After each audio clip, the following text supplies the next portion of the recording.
Now we're live. We went live again. I said, forget it. I ain't got nothing else better to do. So I figured I'd talk about support. And just like the caption says, why support is fake.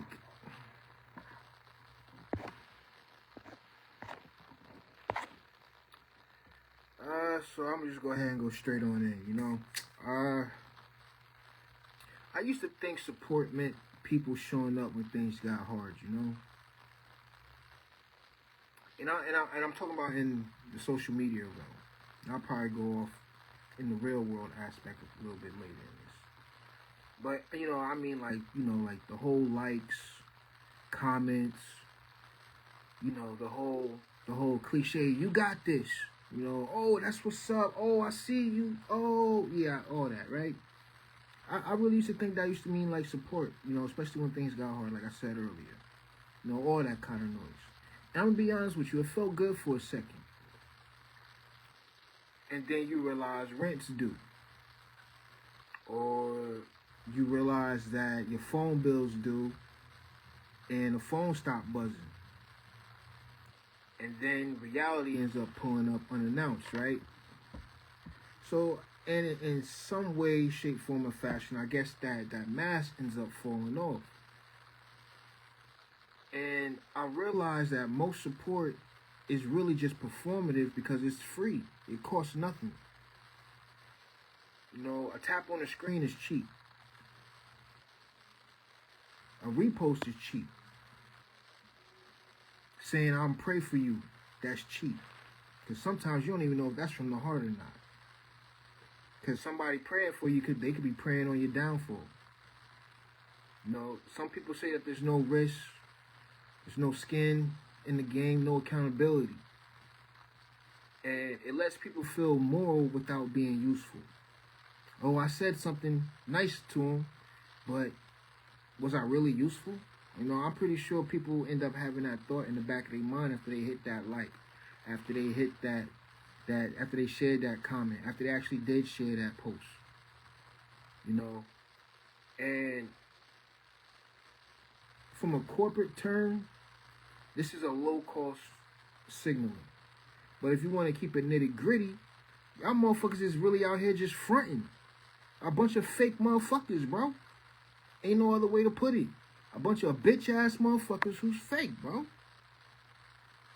I don't know how else to tell you this. Like, for instance, right? There was a gentleman who has a podcast. I think, who was it? I Am Truth Hurts, right? I Am Truth Hurts 357. And, shit, you can tag him in this video. I don't give a fuck. I ain't gonna tag him. I ain't even gonna bother with that shit. And he ended up doing like, oh, I'm gonna be doing like this free thing, free promo, this, that, and the third. I'm like, yeah, right.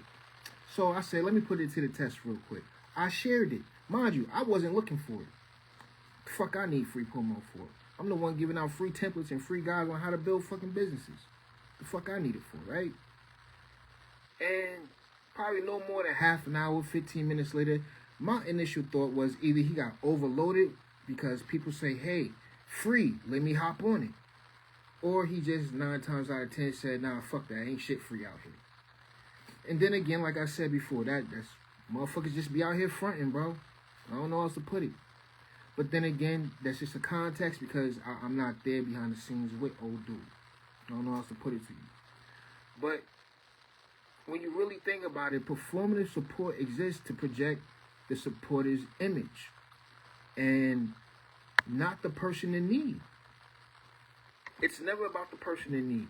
It's about being seen as aligned or they having some sort of emotion or compassion and conscious at that. Especially in the black and marginalized communities. You see that all the fucking time. Where struggle gets pretty much, you get that whole aesthetic vibe. You get a vibe. You don't actually get something solid, something viable. You don't get that. And people's pain usually becomes content. People thrive off of that.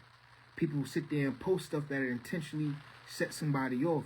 It's called rage bait. Or so, I remember when social media first started coming out, they were just like, yo, you just catfishing. Because, shit, I'm pretty sure people in my generation, y'all remember that show on MTV or VH, was it MTV or VH1, where they had the show Catfish? Yeah, I thought it was, yeah, pretty much, right?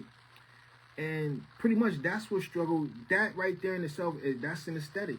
Because that's where struggle gets aestheticized. And like I was saying, the pain becomes content. Trauma becomes currency. People cheer the comeback story, but when it's time to actually put in that work, when it's actually time to get your hands dirty and actually do something worth meaning, they disappear doing that grind. That's what they do. They disappear doing that grind.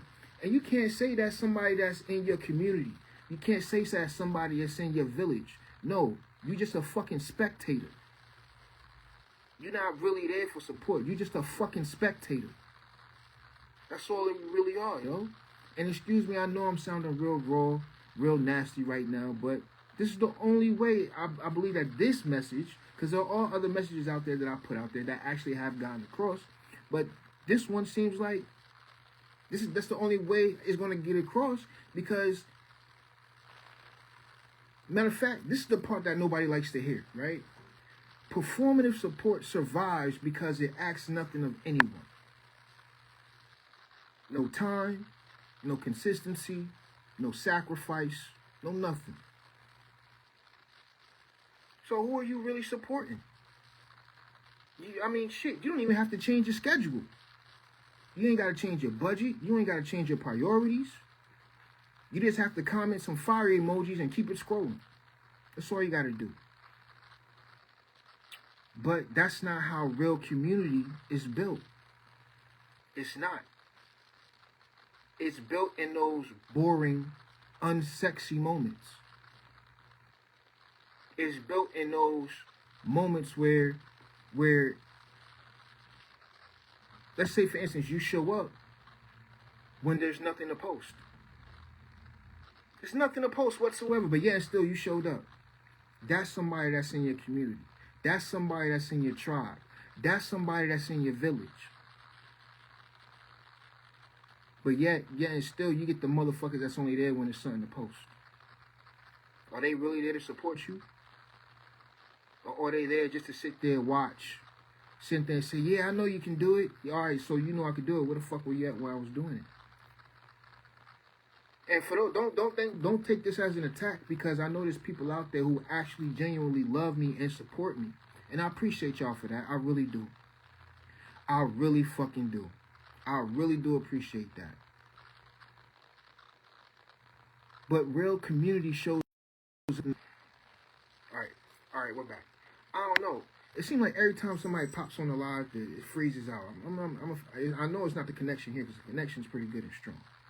But that's what that is. Real community shows up when there's absolutely nothing to post whatsoever. When nobody's watching. When helping doesn't feel like it's boosting your brand. It makes you feel good. It's consistency over intensity, yo. It really is. If you're consistent at something and you're there every day, you show up when you don't feel like it. Oh, but you don't show up when you say, oh, I gotta put in that work. I gotta go hard. I gotta go hard today because I ain't show up the other days. I gotta go hard today. It's not that intensity don't mean shit. That intensity don't mean shit whatsoever. At least not to a person like me, because you didn't show up every single day. Okay, so yeah, you might have showed up late. I'll give you that. You might have showed up early. Hey, kudos, even better. But yeah, and still that can mess up momentum. I'd rather have my momentum mess up than you popping up because you just feel like, okay, this is the day I need to show up because any other day you didn't pop up.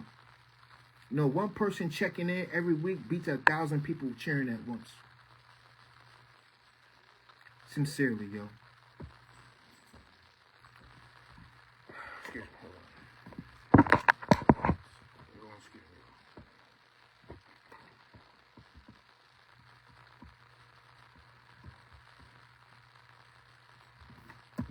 My bad, y'all. I was waiting on that email to get sent out.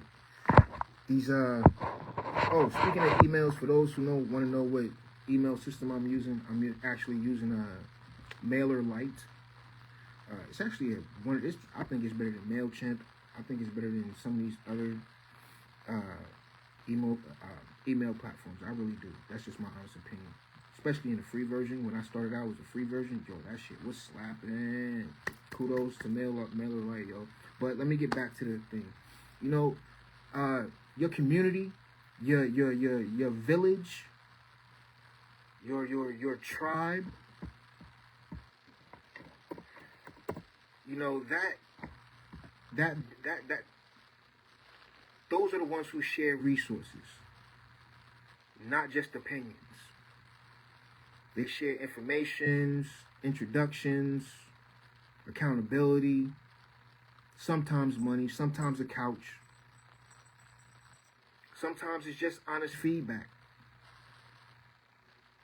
instead of that fake ass encouragement. So you got to remember, it's in the virtues. And if you don't know what a virtue is not performance. Virtues are action. Virtue is actually getting this shit done, yo. And not only that, real community is also going to tell you the truth. It's not going to sit there and sugarcoat shit. If your plan is weak, then say it. If you don't know what the fuck you doing, say it. If you don't know something, fucking say it. Plain and simple. If you're slipping, your community is going to call it out.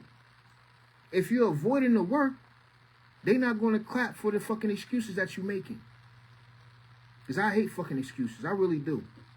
Excuses that set you back 5, 10 years, but 6 months, 3 to 6 months of actual dedicated work will change everything up for you.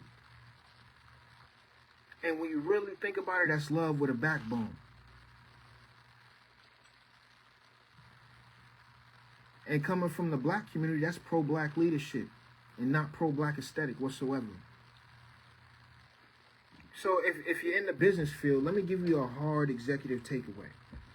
Because if someone only supports you when it's convenient for them, where they can actually feel visible, or where they can actually feel trendy, they are not in your fucking corner. They are in the audience. And audiences consume. Communities build. So the shift is always going to be ruthless. Absolutely ruthless. Savage. No remorse whatsoever. But it's going to be very, very simple. So stop counting the supporters and start identifying the builders. Don't chase the validation. And stop mistaking attention for alignment. And start building value.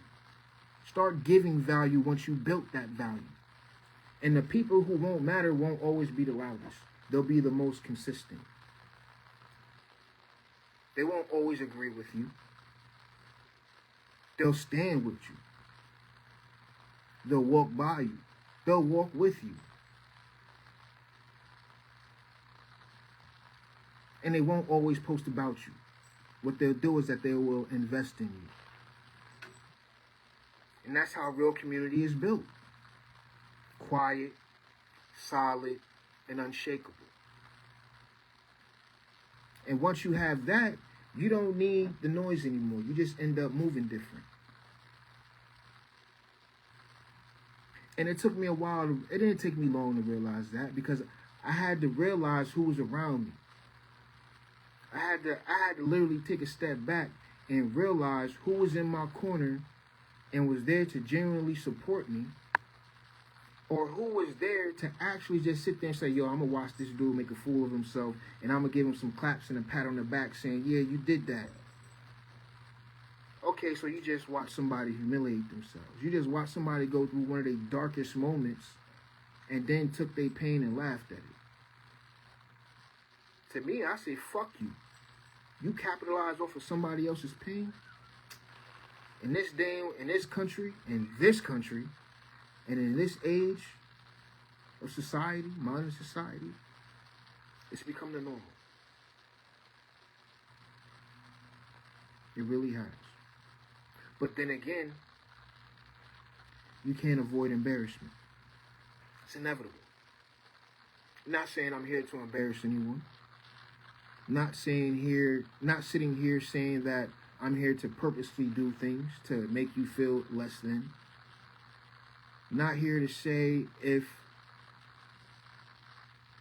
a person crashes out that they didn't deserve it. Because 9 times out of 10, they did deserve it. Especially if you don't know the whole entire story. Because people only understand to their level of comprehension.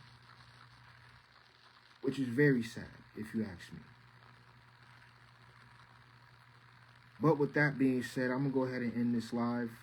That's damn, I went live twice tonight. And y'all know I rarely go live, yo.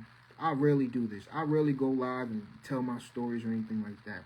I usually just sit in the background. I'm like a ninja. I should rename myself I should give myself a name for my marketing. Like some sort of cool hit ninja name. Nah, I ain't gonna do that. I'm always gonna be me regardless. But that's gonna be the end of this live, yo. Thank you for taking time out to watch the live. If you're not watching the live, you're watching the recording. Thank you for watching it. I really do greatly appreciate it. But obviously I gotta do the cheesy ass CTA call to action. Cheesy ass sales plug. Make sure to check out the website www.imshelbyclark.online. There you already know what to do. If not, take a look through the website. If you're on your mobile device, just click up here in this little area. Well, I always do that. I feel like I'm about to backhand somebody. Just go up here in this little area right here. Clicking those 3 little lines, it'll show you everything. The little menu is going to be laid out. It'll show you what I got going on. Not only that, if you are looking for a clone template, an AI template to actually help you amplify your voice and to actually put you in a position where you don't have to work 24/7, you got a clone to do it for you. Just click up here in this feature link section. And if you're watching the recording of this, just click down here. It'll take you straight to the document. It's downloadable. It is editable when you download it, whether on a doc. I think it's Word doc. If you do it on PDF, I'm pretty sure if you have your Adobe or some other PDF app, you can edit it on there as well. Just follow the instructions. Very simple instructions, very easy to follow, and very easy to input into your AI as well. Or whether it's ChatGPT, Perplexity, Notion, Gemini, or some other API that's out there. All right, but like I was saying before, deuces, y'all. This your man Shelby. I'm out. Y'all be easy.